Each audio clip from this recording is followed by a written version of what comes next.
Welcome to the deep dive. We're incredibly glad you're here with us today because we are embarking on a massive, truly mind-expanding exploration. Yeah, it's a huge one today. It really is. We are looking at how we, as a species, understand reality itself. Right. And when I say reality, I mean the big stuff: consciousness, existence, the architecture of the mind, and the fundamental structure of the universe. It is a genuinely vast landscape, and we are going to be asking you to hold multiple paradigms in your head all at once today. For sure. We'll be examining how humanity has continuously mapped what we might call the interior of the human experience across thousands of years. But we aren't just doing a historical survey. We are trying to figure out if we are actually making progress. Exactly. That is the core mission of today's deep dive.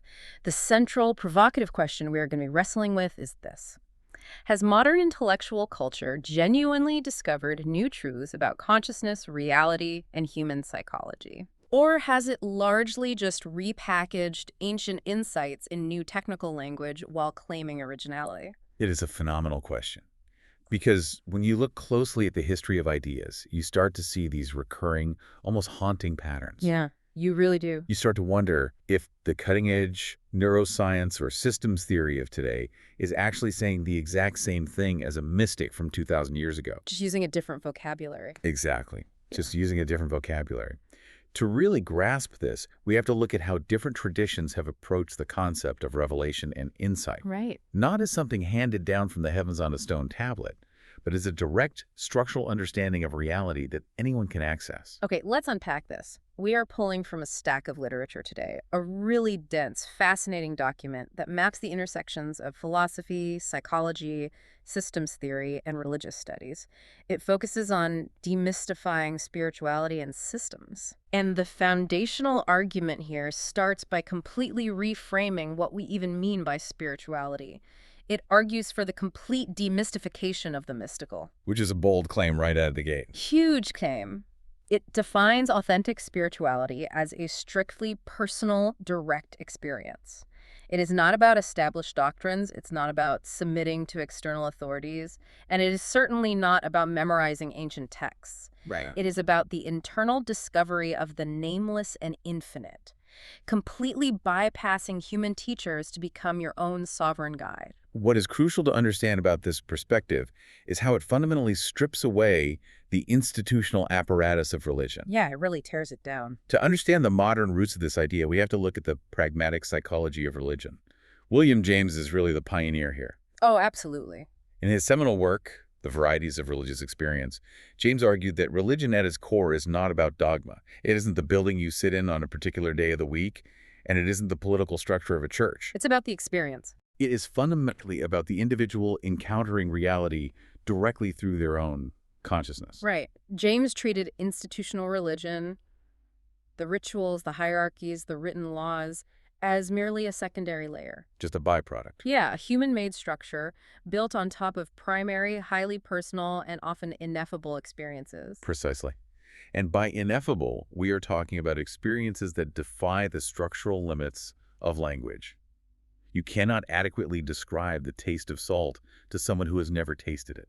You can only give them salt. You can only give them salt. James argued that spiritual insight operates on that exact same primary level. The institutional religions are just menus trying to describe a meal that someone else ate thousands of years ago. Wow. True spirituality is eating the meal yourself. I love that analogy. And that brings us to this concept of perennial phenomenology. We are looking at thinkers like Aldous Huxley, Walter T. Stace, and Houston Smith. Yes, the heavy hitters. They champion this perennial philosophy, which basically says that if you strip away the cultural window dressing of all the world's major spiritual traditions, you find the exact same core experience underneath. The core thesis of this framework is quite elegant.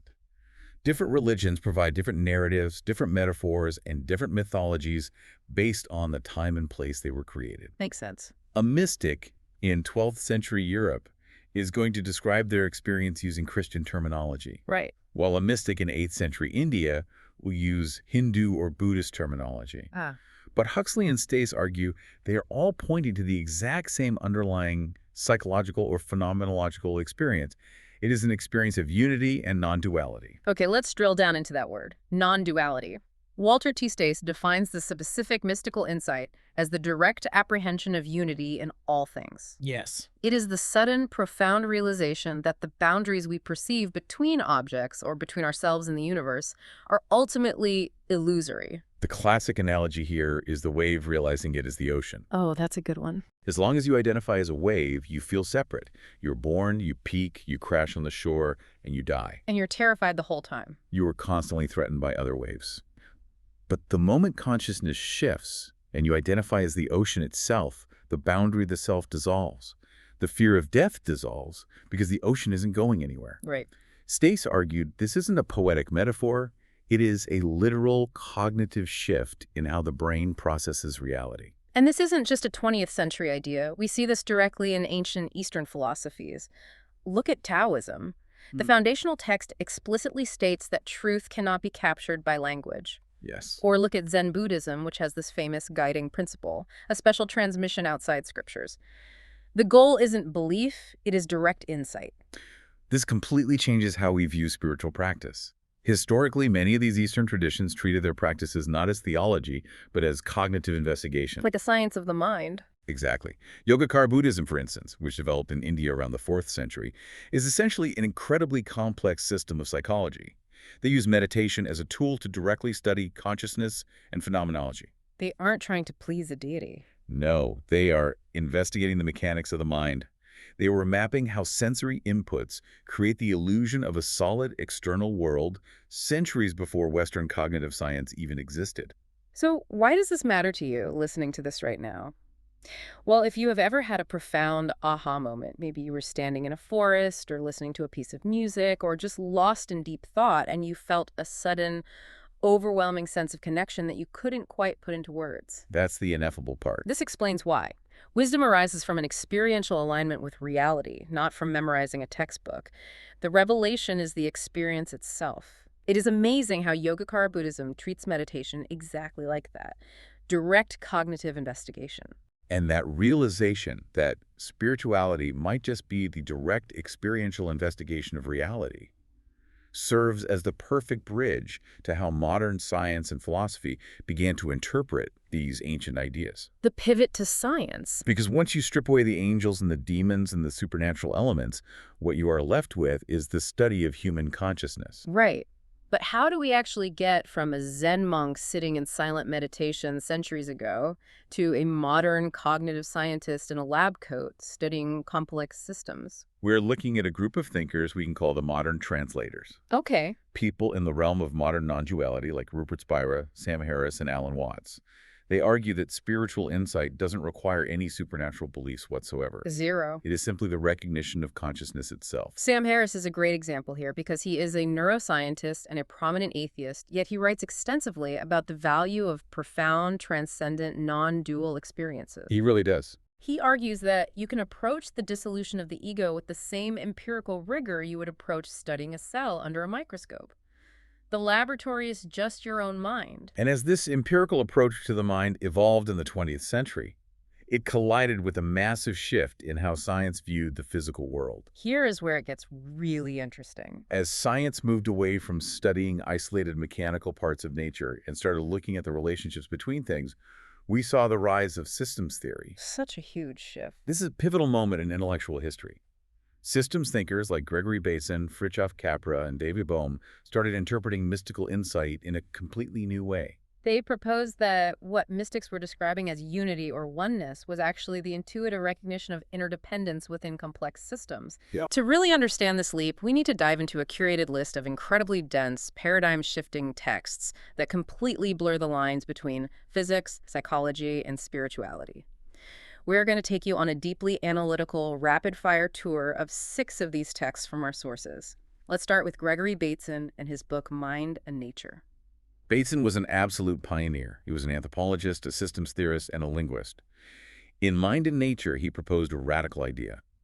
Mind, or intelligence, is not something confined inside a human skull. That is wild. Mind is a property of systems. It emerges from the relationships between parts. He coined the famous phrase, the pattern which connects. Give me an example of what that looks like in the real world. How is intelligence outside the skull? Think about an ecosystem, a forest, You have wolves, deer, grass, and soil. Okay. In the traditional Western scientific view, intelligence is only found in the brain of the wolf or the deer. Right, the animals. But Bateson argued that the entire system exhibits mind. The predator-prey relationship regulates the population, which prevents the overgrazing of the grass, which maintains the integrity of the soil, which allows the forest to survive. Oh, wow. The intelligence is the feedback loop itself. It is distributed throughout the system. So for Bateson, spiritual insight is simply the human mind suddenly recognizing these ecological relational patterns that connect all living things. Yeah, exactly. When a mystic says, I am one with the forest, Bateson would say, yes, structurally you are. You are perceiving the pattern which connects you to the broader system. It is an epistemological shift, not a supernatural one. I love that, and it pairs so beautifully with the second text on our list, Wholeness and the Implicate Order by David Bohm. Bohm wasn't a biologist. He was one of the most significant theoretical physicists of the 20th century. You worked with Einstein. He worked with Einstein, and he looked at reality and said, okay, there are two layers here. There is the explicate order, which is the physical, visible world we interact with every day, the world of separate objects. The things we can touch. Right, but underneath that, there is the implicate order, a deeper, folded, interconnected structure of reality. Bohm used a brilliant analogy to explain this. Imagine a cylinder with a smaller cylinder inside it, and the space between them is filled with thick, clear glycerin. Okay, picturing it. If you put a single drop of black ink into the glycerin and turn the inner cylinder, the ink drop gets smeared out. It stretches and thins until it becomes completely invisible. It just disappears into the clear liquid. It is folded into the glycerin. That is the implicate order. The ink is still there, perfectly ordered, but it is distributed throughout the whole system. Okay.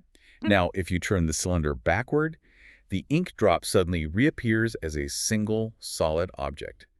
That is the explicate order. That is wild. So he is suggesting that the particles we see in the physical universe are just the explicate order. They are the ink drops that have momentarily unfolded so we can see them. Yes. But fundamentally, everything is folded into everything else in the implicate order. And Bohm suggested the human consciousness is deeply connected to this implicate order.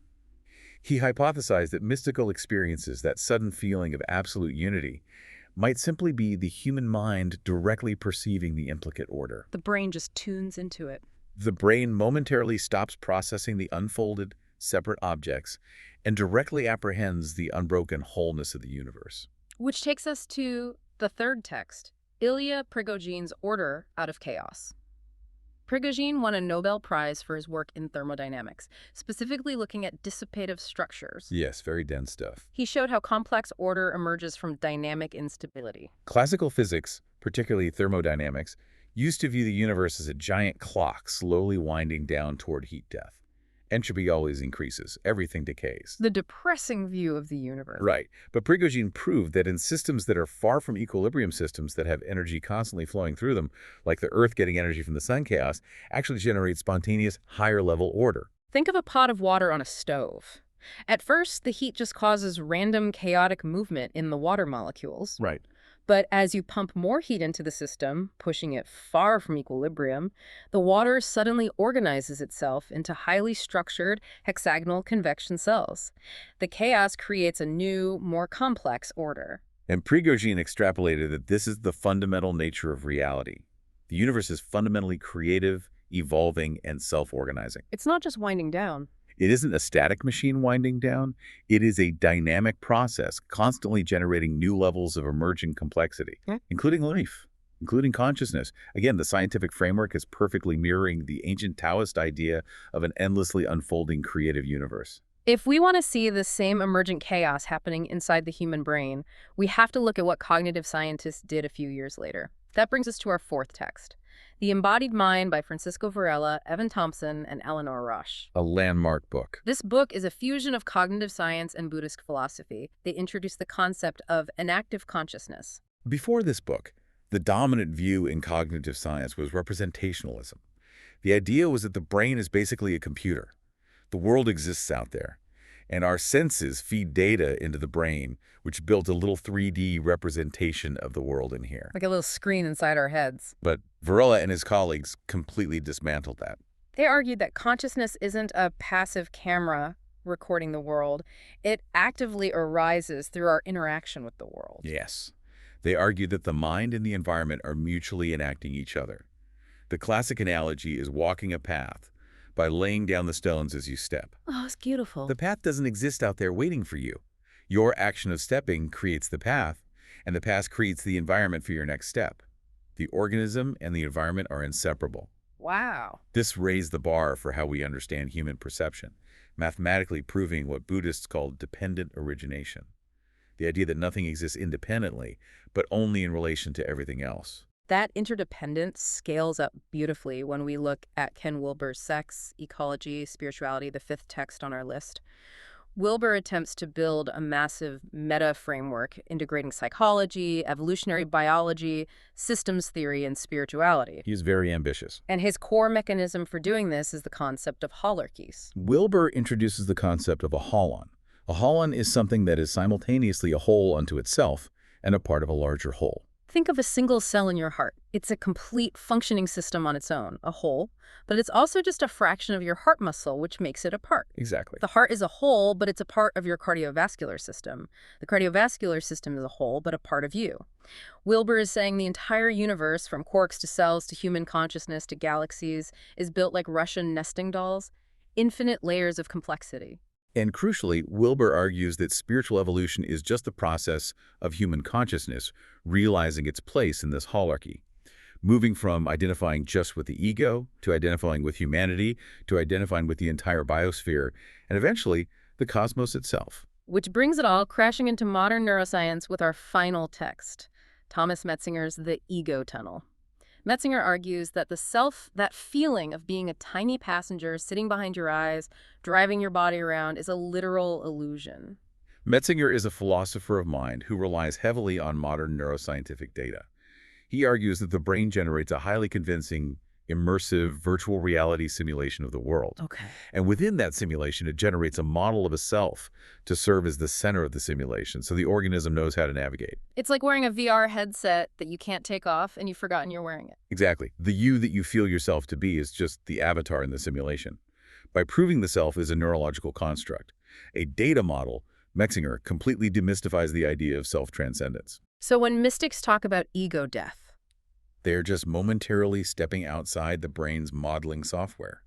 The brain stops running the self-program for a few minutes and you experience the raw, unedited data stream of reality. if we connect this to the bigger picture, look at what all these diverse texts are doing. Across psychology, philosophy, systems theory, quantum physics, and neuroscience, reality is consistently being described as relational, process-based, and emergent. All of these disciplines are converging on the exact same pattern. Spiritual realization is direct experiential insight into the structure of reality. And that brings us to the massive central thesis of this entire exploration, the great repackaging debate.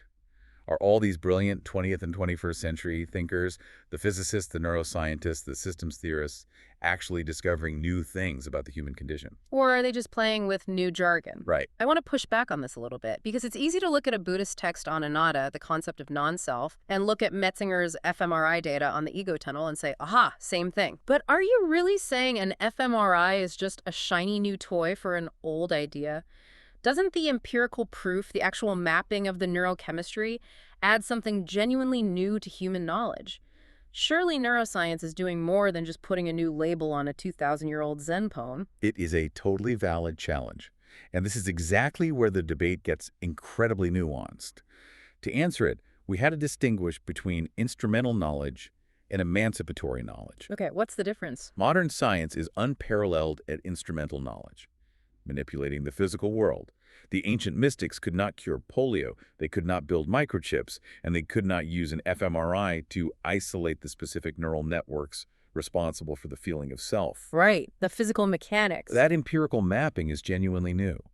However, when it comes to emancipatory knowledge, understanding the interior landscape of the mind, alleviating psychological suffering, and recognizing the structural illusion of the ego, the argument is that we haven't fundamentally progressed past the insights of antiquity. So they were doing psychology back then. Historically, ancient Greek philosophy, early Buddhist phenomenology, and early Christian and Islamic mysticism were all studying what we now call psychology and philosophy of mind.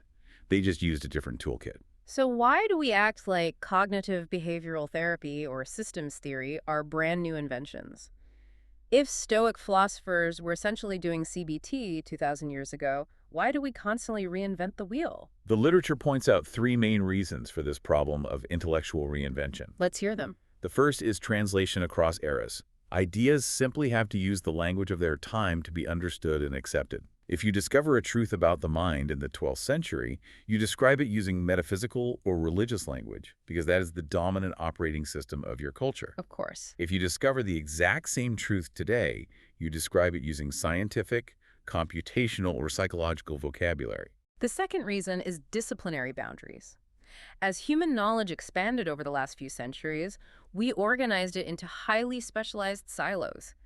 We put neuroscience in one building on the university campus, philosophy in another, religious studies in another, and ecology in another. All physically and intellectually separated. They all develop their own distinct, specialized terminologies for overlapping phenomena.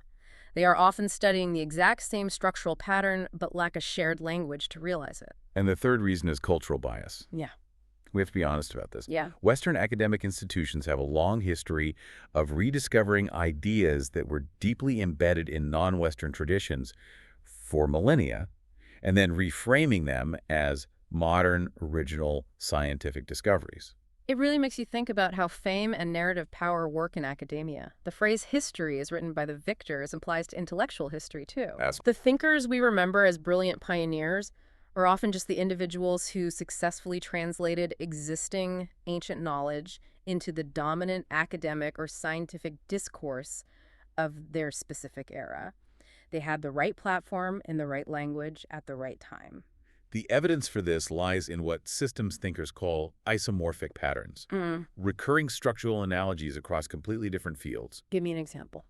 When spiritual traditions talk about unity or non-duality, it is structurally isomorphic to psychology, talking about the integration of the self. Ah, I see. That, in turn, is isomorphic to systems theory, describing interdependence, which is the same as ecology mapping relational networks, which mirrors physics describing holistic order. It is all the exact same underlying structure, Viewed through different disciplinary lenses. and evolutionary psychology completely backs this up. The human brain hasn't fundamentally changed its physical structure in tens of thousands of years. We have the same hardware. We are operating the exact same biological hardware as our ancient ancestors. So, of course, we're asking the exact same fundamental questions about identity, perception, and meaning.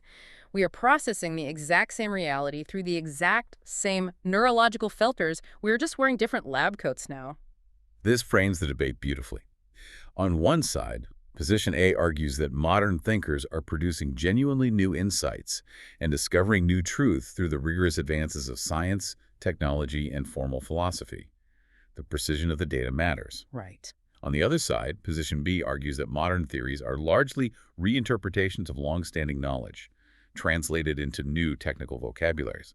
The profound intellectual challenge for anyone studying this is finding where genuine discovery ends and reinterpretation begins. You know, if you are finding yourself leaning toward position B, the reinterpretation side looking at this next connection almost makes you feel like humanity has been suffering from collective amnesia. It really does. Because there's a hidden intellectual lineage here. You can trace a direct, continuous thread from ancient Gnosticism all the way to modern complexity science. It is mind-blowing when you see it. Let's trace these steps. We start with early Gnosticism, which flourished around the 1st and 2nd centuries. Now, usually, Gnosticism is treated purely as a religious heresy or an obscure mysticism. Right. But if you strip away the mythological language, you can treat it as only cognitive philosophy. For the Gnostics, ignorance wasn't just a lack of facts, it was a structural misperception of reality. They had this famous myth of the demiurge. Yes, the false god. The demiurge was an ignorant false god who created a flawed, illusory material world, trapping human divine sparks inside it. But if we apply our translation key, the demiurge is a profound metaphor for the human mind itself. The brain creates false mental models, a flawed simulation of reality that trap us in incomplete perception. So it's about the limits of the brain. Yes. The salvation the Gnostics sought wasn't going to heaven, it was gnosis, which means direct experiential knowledge, waking up from the simulation. Which takes us right into classical Greek philosophy. Step 2 in our lineage. Think of Plato's allegory of the cave. A classic. People are chained inside a cave facing a wall, watching shadows cast by a fire behind them. They think the shadows are true reality because it's all they've ever known. Or look at Socrates, who constantly emphasize that true wisdom is recognizing the limits of your own perception. This is ancient cognitive science. They recognized thousands of years ago that the brain constructs internal representations of the world rather than seeing true reality as it is. So how do we get from Plato's cave to a computer lab? We jump to step 3, the mid-20th century and the birth of cybernetics. Right. Thinkers like Norbert Wiener and Heinz von Forster started studying information and control systems, initially for things like guiding anti-aircraft missiles during World War II. Really? Missiles? Yes. But they quickly realized the principles applied to biology and psychology. They focused on feedback loops, self-regulating systems, and observer participation. They realized that systems, including the human mind and human societies, are shaped by recursive feedback between perception and action. And that links straight into step 4, modern systems theory and complexity science today. Now we study network science and nonlinear dynamics. We look at how incredibly complex behavior arises from simple interacting rules and how intelligence is distributed across networks rather than centralized in one boss or one localized brain area. So we have a clear through line. Gnosticism recognizing the illusion of mental models, Plato recognizing the limits of representation, cybernetics mapping the feedback loops of perception, and complexity science modeling the distributed network. It's all connected. But what's fascinating here is why we don't automatically see this incredibly clear lineage. Because we are obsessed with categorization. Academic specialization separates the philosophy department from the computer science department. The language completely shifts from symbolic mythological storytelling like a demiurge or shadows on a cave wall to highly mathematical technical jargon about recursive algorithms and nonlinear dynamics. Exactly. The words change, so we think the concepts changed. And Western historical bias blinds us to the continuity. We prefer to view history as a straight line of scientific progress, constantly moving upward, rather than a spiral of recurring structural insights. It's like we keep climbing different sides of the same mountain, thinking we are the first ones to discover the peak, just because we took a different path and brought different climbing gear. And speaking of ancient paths up the mountain, if you trace this back far enough, you inevitably hit early Taoist philosophy. The literature we are examining makes a compelling case that Taoism is actually the original systems theory. To understand this connection, we have to return to Gregory Bateson. He was one of the very few modern scientists who explicitly openly studied the parallels between systems science and ancient wisdom traditions like Buddhism and Taoism. He was definitely ahead of his time. He warned that modern knowledge traps us in disciplinary language, making us lose sight of the shared patterns that connect everything. He saw that ancient traditions had already recognized the interdependence and relational thinking that systems theory was just beginning to formalize in the 1970s. We are looking specifically at the texts of Laozi and Zhuangzi, dating back over 2,000 years.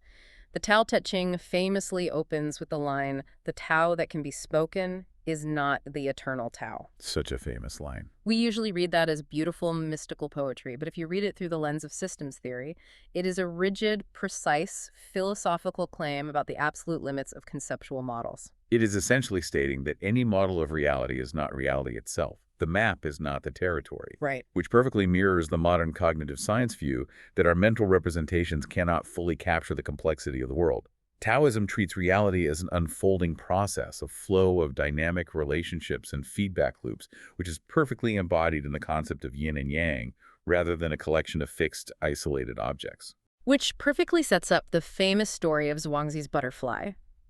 Zhuangzi falls asleep and dreams he is a butterfly fluttering around, entirely unaware he is a man. Yes. Then he wakes up, and he isn't sure if he is a man who dreamt he was a butterfly, or a butterfly now dreaming he is a man. It's a great philosophical puzzle, but what is the systems theory translation here? The translation is that identity and perception are entirely dependent on context. The behavior and identity of a system change depending entirely on the observer's position within it. Wow. It is a brilliant illustration of observer participation and relativism in complex networks, encoded in a memorable narrative instead of a mathematical formula. And then there's the concept of wu-wei. In the West, we often mistranslate this as non-action or just being passive and lazy. Which misses the point entirely. Completely. But the literature redefines it completely in systems terms. Wu-wei is acting in accordance with the dynamics of a system rather than forcing your own will against it. Think about a modern social media algorithm. If you are a marketer and you try to force a piece of content that goes against the platform's natural user behavior. You're trying to brute force a trending hashtag that no one cares about. It failed. You just get no engagement. You exhaust your energy pushing against the river. But if you understand the network's dynamics, if you see what the system naturally wants to do, and you ride that current, that is wu-wei. System-aligned optimization. It's not doing nothing. It's highly efficient, system-aligned action. It is optimizing your behavior based on the feedback loops of the environment you are embedded in. That is such a perfect modern analogy. Pushing against the river exhausts energy. Steering with the current is system-aligned optimization. Precisely. If we synthesize all of this, we arrive at the core question of humanity. Whether we are looking at early Taoist philosophy, indigenous ecological worldviews, Stoic cosmology, or the latest mathematical models in complexity science, humanity is endlessly trying to answer one fundamental question. How does a system understand the system it is part of? Because that is what we are. We are localized nodes of a universe trying to comprehend the universe. So what does this all mean? We have covered an immense amount of ground today, from William James defining religion as personal experience to David Bohm proposing hidden layers of quantum reality. We really have mapped the interior today. We've debated whether neuroscientists are discovering new truths or just relabeling Buddhist phenomenology. We've traced a hidden lineage from ancient Gnostic myths about false realities to modern cybernetics mapping recursive feedback loops. We are looking at a deeply connected, endlessly fascinating web of human thought that spans millennia. The takeaway for you as the listener is a completely new lens for evaluating information. A new toolkit. Yes. The next time you read a dense academic paper or you hear a tech CEO pitch a brand new scientific theory about the mind or artificial intelligence or human consciousness, you now have the tools to look past the contemporary jargon. You can see the patterns. You can ask yourself, what ancient truth is this echoing? What perennial pattern is being rediscovered here? Is this a genuine discovery or just a really good translation? And we want to leave you with a final, lingering, provocative thought directly inspired by this debate prompt from our sources. If human cognition, the physical structure of our brains, has remained largely unchanged throughout all of recorded history, should we truly expect fundamentally new insights about the nature of consciousness and reality? It's a tough question. Or will we only ever produce new translations of the same perennial questions? And if that is the case, what will the next translation look like in 100 years when our current science sounds as archaic to them as alchemy sounds to us? It is a humbling and thrilling question to ponder. It really is. Thank you so much for joining us on this massive deep dive into the source material. Keep questioning the paradigms and keep looking for the patterns that connect your own world.